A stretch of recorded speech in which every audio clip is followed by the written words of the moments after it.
Good evening. तो सन्ध्या থেকে কিন্তু আমি আমার ভিডিওটা শুরু করলাম। প্রচুর বৃষ্টি হচ্ছে, যার জন্য রাতে ইচ্ছা হচ্ছিল না, তাও মেয়েকে পড়তে দিয়ে এসে এই সমস্ত কাজগুলো আমাকে করতেই হতো।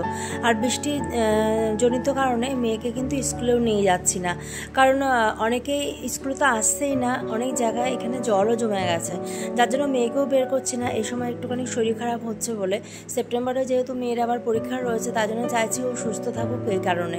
আর দেখো এইসব জিনিসগুলো কিনে নিয়ে আসলাম রিলায়েন্স থেকে, তাই নিয়ে এসেছি বলে মেয়ে খুব বকেছে যে তুমি কেন একা গেছো, আমাকে কেন নেওনি।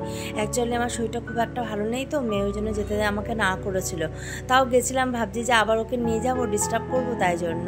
তো চলো ভিডিওটা দেখতে থাকো। আগামী দিন আমি চেষ্টা করব তোমাদেরকে আরও সুন্দর করে রিপ্রেজেন্ট করতে।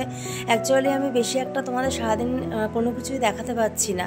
আর এইখানে লাস্টে গেছিলাম ওষুধ আনতে, আর এখানে খাওয়া দাওয়া হয়ে গেলে চুল টুল বেঁধে বসে তোমাদের সাথে tata bye bye, good night.